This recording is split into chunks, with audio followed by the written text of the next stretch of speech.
Welcome students, once again हम previous video में हमने वर्ब्स के बारे में पढ़ा।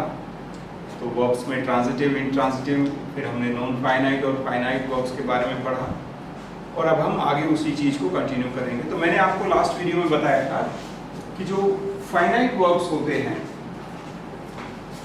वो सब्जेक्ट और टेंस के अकॉर्डिंग चेंज हो जाते हैं, ठीक है। और जो नॉन फाइनाइट वर्ब्स होते हैं do not change according to subject and tense, वो हमेशा सेम रहते हैं, ठीक है ना। मीन्स उनका सब्जेक्ट के चेंज होने से या टेंस के चेंज होने से कुछ उन पे फर्क नहीं पड़ता है उनके ऊपर। जैसे एक एग्जांपल लेते हैं, आई वांट टू प्ले, फिर हम बोल सकते हैं ही वांट्स टू प्ले। तो जब वांट्स आया तो टू प्ले रहा, लेकिन जब वांट था तो भी टू प्ले रहा। तो वांट और वांट्स चेंज हुए, वांट की जो फॉर्म है वो चेंज हुई, आई वांट, ही वांट्स। तो जो वांट और वांट्स है ये फाइनाइट वर्ब है, ठीक है। और जो टू प्ले है वो नॉन फाइनाइट वर्ब है।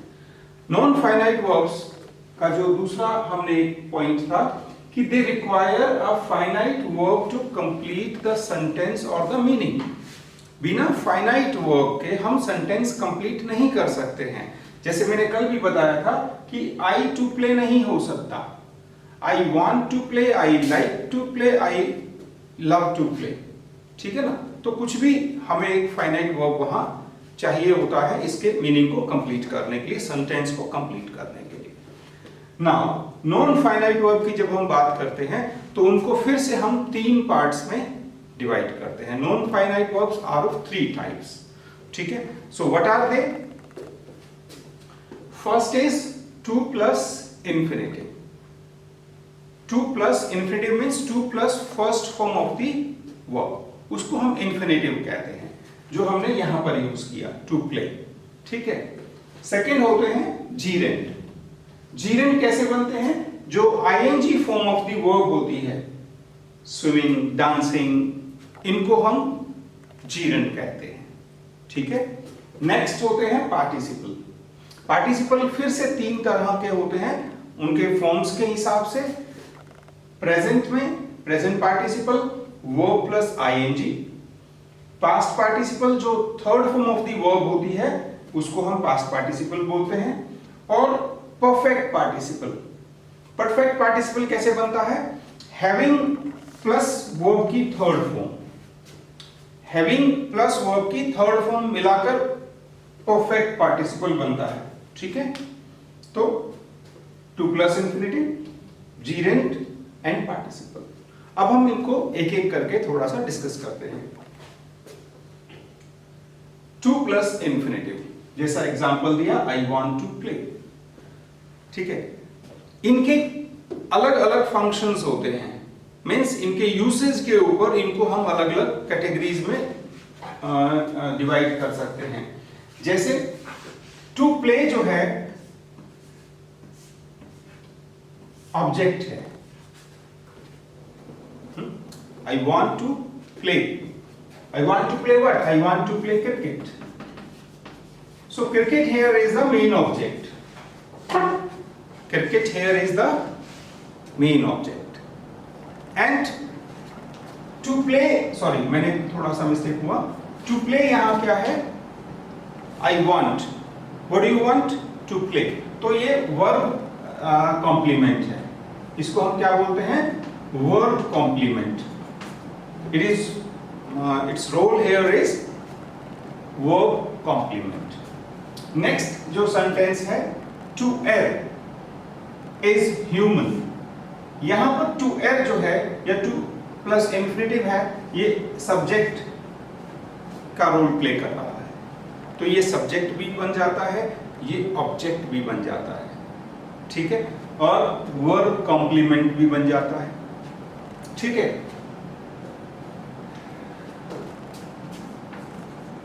They wanted to join the class। They wanted, वो चाहते थे, क्या चाहते थे? To join the class, ठीक है। तो यहां पर ये क्या रोल प्ले कर रहा है? क्या करना चाहते थे वो? To join the class. तो ये पूरा एक ऑब्जेक्ट हो गया, ठीक है। So it works as a subject, it works as an object, it works as a verb complement, ठीक है। फॉर एग्जाम्पल देखिए, जो टू प्लस इंफिनिटिव होते हैं उसी में बेयर इंफिनिटिव्स भी होते हैं। अब ये बेयर इंफिनिटिव क्या होते हैं? Bare infinitive means without to. जब कोई वर्ब फॉर्म रिपीट हो रही हो, जैसे ये वांट है और ये प्ले है, रिपीट हुआ तो एक वर्ब और आया, लेकिन यहां पर ये टू के साथ आया।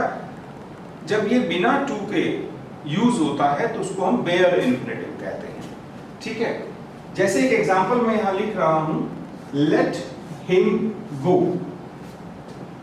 लेट एक वर्ब है, सब्जेक्ट है, फिर से ये वर्ब है, ठीक है। सो ये जो है गो यहां पर इंफिनिटिव विदाउट टू है, इसे हम बेयर इंफिनिटिव कहते हैं। एक और एग्जांपल देखिए, आई made her laugh. I subject है, मेड मेन वर्ब है, हर ऑब्जेक्ट है, laugh once again it is a verb but it is a bare infinitive because यहां to का यूज नहीं किया है हमने, और वर्ब की फर्स्ट फॉर्म है। तो जो टू प्लस इंफिनिटिव होता है means to plus first form of the verb. इसमें आईएनजी नहीं होता, इसमें थर्ड फॉर्म नहीं होती, इसमें सेकंड फॉर्म भी नहीं होती है, यहां सिर्फ फर्स्ट फॉर्म का यूज होता है। तो जब ये टू के साथ आती है तो ये टू प्लस इंफिनिटिव कहलाता है, जब ये विदाउट टू आती है तो ये बेयर इंफिनिटिव कहलाता है। Is it clear? तो बेयर इंफिनिटिव कहां-कहां यूज होता है? बहुत सारे यूसेज हैं और बहुत सारे ऐसे वर्ब्स हैं जिनके साथ बेयर इंफिनिटिव ही यूज होता है। जैसे मॉडल्स, जितने भी मॉडल्स होते हैं वो बेयर इंफिनिटिव यूज करते हैं। जैसे आई विल गो, हमेशा मॉडल्स के बाद फर्स्ट फॉर्म आती है ना, तो जितने भी फर्स्ट फॉर्म्स होती हैं ये सारी बेयर इंफिनिटिव कहलाती हैं, क्योंकि मॉडल्स भी ऑक्सिलरी वर्ब्स हैं, है ना, तो उनके बाद हमेशा फर्स्ट फॉर्म आती है। जैसे I used to play. Used to जो है वो खुद से एक मॉडल है और उसके बाद first form of the verb I, ठीक है, तो बेयर इंफिनिटिव। तो जो ये टू प्लस इंफिनिटिव्स होते हैं इनको हम वर्बल नाउन भी कहते हैं। They are also called verbal noun because they also function as a noun when they are playing the role of a subject और ऑब्जेक्ट, क्योंकि सब्जेक्ट और ऑब्जेक्ट हमारे हमेशा नाउन और प्रोनाउन ही होते हैं, तो वो एक नाउन का रोल प्ले करते हैं, इसलिए टू प्लस इंफिनिटिव को वर्बल नाउन भी कहते हैं। यहां पर थोड़ा सा कंफ्यूजन है कि टू प्लस इंफिनिटिव और बेयर इंफिनिटिव। मैं दोबारा से आराम से समझाता हूं। टू प्लस इंफिनिटिव मींस जब टू के साथ फर्स्ट फॉर्म की वर्ब यूज होती है, ठीक है। I want to play, they want to come, they want to join us, ठीक है। और जब बेयर इंफिनिटिव, तो जहां बेयर इंफिनिटिव उसके कुछ रूल्स तो नहीं है, लेकिन मॉडल्स के हमेशा साथ बेयर इंफिनिटिव यूज होता है, प्लस में कुछ सेंसेस वाले वर्ड होते हैं जैसे make, feel, see. I saw him cross the road, I made her laugh, ठीक है। तो सेंसेस वाले सी, फील, इनके साथ बेयर इंफिनिटिव यूज होता है। प्लस में जैसे एक यहां सेंटेंस में लिखा है I have enough money to invest, तो यहां पे टू प्लस इंफिनिटिव यूज हुआ है।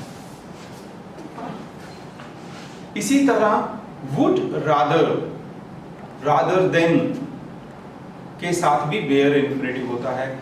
जैसे एक एग्जांपल में लिख देता हूं, I would rather die than beg. I would rather die than beg, तो I would rather die, die main verb हो गया पर वो भी बेयर इंफिनिटिव है। देन बैक, फिर से बैक आया, वो भी बेयर इंफिनिटिव। ठीक है, अब हम बात कर रहे हैं जीरेंड की, ING form of the verb.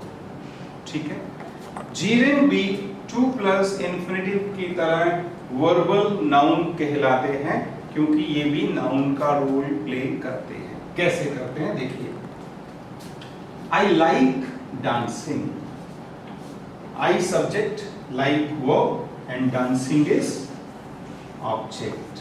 Dancing यहाँ एक एक्टिविटी है, वर्ब है, वर्ब भी है, डांस बेसिकली तो एक वर्ब है, एक्टिविटी शो कर रहा है, लेकिन यहाँ पर इसका यूज जो है वो as an object, as an activity हो रहा है, एज अ नाउन हो रहा है, इसलिए इसको वर्बल नाउन भी कहते हैं, क्योंकि बेसिकली ये वर्ब है और इसकी जो फॉर्म चेंज हुई डांसिंग, वो नाउन हो गया।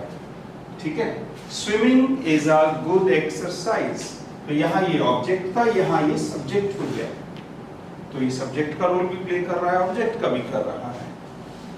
आई am good at playing chess, I am good at playing chess.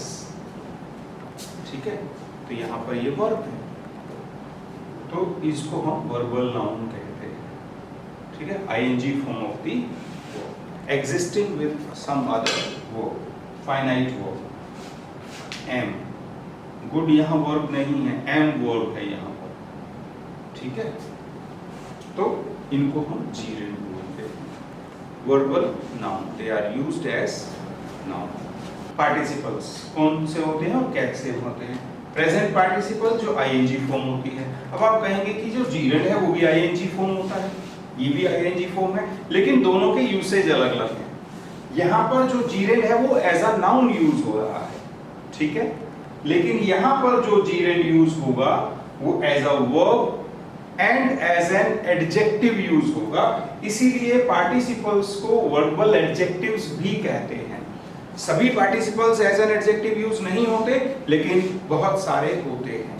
ठीक है, जैसे बहुत सारे जीरेंड नाउन का काम करते हैं, इसलिए इनको वर्बल नाउन भी कहते हैं। जैसे बहुत सारे टू प्लस इन्फिनिटिव नाउन का रोल प्ले करते हैं, इसलिए इनको टू वर्बल नाउन भी कहते हैं। प्रेजेंट में verb plus ING form as an adjective, जैसे I saw a dancing doll. I saw a doll.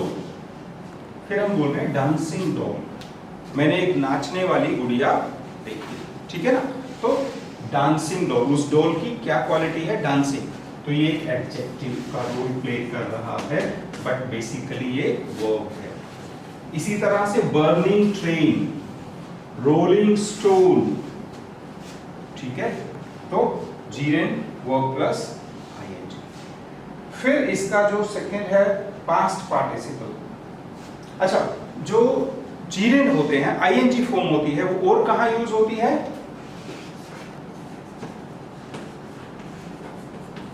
I am watching TV, तो एम मेन वर्ब है और वॉचिंग जो है वो जीरेंड है, सॉरी पार्टिसिपल, प्रेजेंट पार्टिसिपल है आईएनजी फॉर्म। ठीक है, कॉन्टिन्यूअस टेंसेस में प्रेजेंट पार्टिसिपल यूज होता है, continuous and perfect continuous both. ठीक है, फिर हम आ रहे हैं पास्ट पार्टिसिपल पे, means third form of the verb. अब third form of the verb as an objective कैसे यूज होती है? He is driving a used car. He is driving a car. Used car means second hand है वो, है ना, पहले से यूज की हुई है। और जो ड्राइविंग है ये प्रेजेंट पार्टिसिपल है, यूज्ड जो है वो पास्ट पार्टिसिपल है। अभी हमने डिस्कस किया था ना कि कॉन्टिन्यूअस टेंसेस में आईएनजी फॉर्म यूज होती है। ठीक है, ये प्रेजेंट पार्टिसिपल है, ये पास्ट पार्टिसिपल है। पास्ट पार्टिसिपल परफेक्ट टेंसेस में यूज होते हैं, जैसे आई हैव डन माई वर्क, तो जो डन है third form of the verb है जो कि पास्ट पार्टिसिपल है। प्रेजेंट पार्टिसिपल कंटीन्यूअस टेंस में यूज होता है, यहाँ ये एडजेक्टिव नहीं है लेकिन ये एडजेक्टिव का रोल भी प्ले करता है।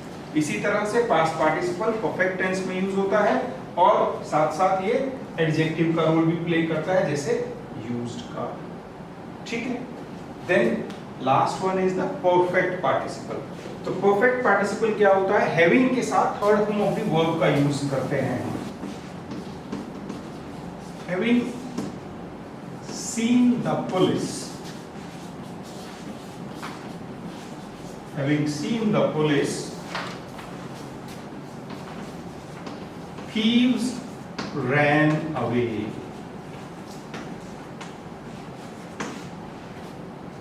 Having seen, पुलिस को देखते ही, पुलिस को देखने के बाद क्या हुआ, चोर भाग गए। ठीक है, तो यहां ये कॉम्बिनेशन है आईएनजी का और सीन का। ठीक है, इन दोनों को मिक्स कर दिया तो ये परफेक्ट बन गया। ठीक है, having done his work, he went out to play. Having done his work, अपना काम खत्म करने के बाद वो खेलने चला गया।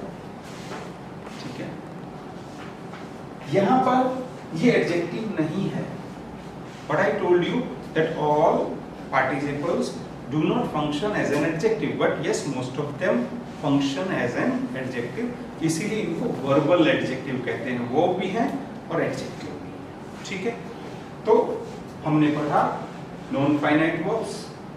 नॉन फाइनाइट वर्ब्स वो होते हैं जो चेंज नहीं होते according to subject and tense. जैसे अभी हम इसी का देख लें, यहाँ पर रैन जो है वो सेकेंड फॉर्म है और ये फिक्स्ड है। और हैविंग सीन द पुलिस हो या कुछ और हो, यहाँ पर having seen the teacher, students set silently, तो कुछ भी हो सकता है, तो वो चेंज नहीं होते according to subject and tense. फिर हमने कहा कि रिक्वायर ए फाइनाइट वर्ब, उनको एक फाइनाइट वर्ब चाहिए होता है अपना सेंटेंस, अपना मीनिंग क्लियर करने में। देन हमने पढ़ा कि non finite verbs are of 3 types. One is to plus infinitive, means to plus first form of the verb. इनमें ही बेयर इंफिनिटिव होते हैं, मींस व्हेन वर्ब की फर्स्ट फॉर्म डायरेक्टली यूज होती है विदाउट टू के, है ना। जैसे यहाँ पर यूज्ड टू इटसेल्फ एक मॉडल है और मॉडल के बाद होती है ना। I saw him cross the road, I saw him cross the road, ये मेन वर्ब है और ये बेयर इंफिनिटिव है, नॉन फाइनाइट वर्ब है। ठीक है, विदाउट टू जो इंफिनिटिव्स होते हैं। देन हमने पढ़ा gerund, ING form of the verb जो होती है, लेकिन उसका फंक्शन वर्बल नाउन होता है या और भी होते हैं। ठीक है, लेकिन वो इस प्रेजेंट पार्टिसिपल से अलग होता है। ठीक है, it is used as a noun. ठीक है, देन होता है पार्टिसिपल, उसके फिर से 3 पार्ट्स हैं, present participle, past participle, perfect participle. Present participle जो आईएनजी फॉर्म होती है वर्ब की, या तो ये एडजेक्टिव की तरह यूज होती है या ये वर्ब की तरह यूज होती है। जैसे प्रेजेंट कंटीन्यूअस टेंस में आई एम वाचिंग टीवी और I saw a burning train. ठीक है, पास्ट पार्टिसिपल जो वर्ब की थर्ड फॉर्म होती है, ये भी एज एन एडजेक्टिव यूज होती है। He is using A used car. ठीक है, he is holding a killed snake, उसके हाथ में एक मरा हुआ सांप है, किल्ड स्नेक, डेड स्नेक, है ना, तो थर्ड फॉर्म यूज हो रही है। देन परफेक्ट पार्टिसिपल होता है, सॉरी पास्ट पार्टिसिपल, ये परफेक्ट टेंस में भी यूज होता है, I have done my work, he has completed his work. Then perfect tense जो है, परफेक्ट पार्टिसिपल, वो क्या है, हैविंग प्लस वर्ब की थर्ड फॉर्म के साथ मिलकर बनता है। Having seen the police, the thieves ran away. Having seen the doctor, patient jumped out of the bed. है ना? तो एकदम से वो घबरा गया डॉक्टर को देखकर। तो इस तरह से नॉन फाइनाइट वर्ब्स होते हैं, 3 तरह के होते हैं। इनको अगर हम इनके यूसेज को और डिटेल में पढ़ना चाहें तो पढ़ सकते हैं, लेकिन वो थोड़ा सा बहुत ज़्यादा कॉम्प्लिकेटेड हो जाएगा। तो हम यहाँ तक हमारे समझने के लिए कि नॉन फाइनाइट वर्ब्स क्या होते हैं, this is more than enough to understand. हाँ, आपके लेवल पे इतना बहुत है। तो ये बहुत सिंपल है, थोड़ा सा रिपीट करेंगे जब आप वीडियो को, कोई भी चीज़ समझ में नहीं आएगी तो आपको पता चल जाएगा। 2 plus first form of the verb, 2 plus infinitive, bare infinitive without 2 वो मॉडल्स के साथ यूज होते हैं, एंड कुछ स्पेसिफाइड वर्ब्स हैं जिनके साथ बेयर इन्फिनिटिव ही यूज होते हैं। जैसे मैंने बताया फील, मेक, जो सेंसेस वाले वर्ब्स होते हैं। Then gerund, ING form of the verb, जो नाउन की तरह यूज हो, ठीक है, वो वर्बल नाउन कहलाते हैं। Then participles, present, past and perfect, जिसमें आईएनजी फॉर्म भी आ गई, जिसमें थर्ड फॉर्म भी आ गई, और जिनमें दोनों का कॉम्बिनेशन भी आ गया। ठीक है, so I hope non finite verbs आपको समझ में आए होंगे। बहुत सिंपल है। फाइनाइट जो वर्ब्स चेंज हो जाते हैं सब्जेक्ट और टेंस के अकॉर्डिंग, फाइनाइट कहलाते हैं। जो चेंज नहीं होते हैं वो नॉन फाइनाइट कहलाते हैं। नॉन फाइनाइट फिर से 3 तरह के होते हैं और इनके अलग अलग यूसेज होते हैं। ठीक है, I hope this will clear you all about the verbs. हमने पिछले 3 वीडियोस में प्लस में इस वीडियो में सारी तरह के वर्ब्स के बारे में डिस्कस किया। बट इवन देन कोई भी पॉइंट आपको नहीं समझ में आएगा, आप वीडियो को दोबारा देखें, and you can contact your teacher और me. Thank you very much.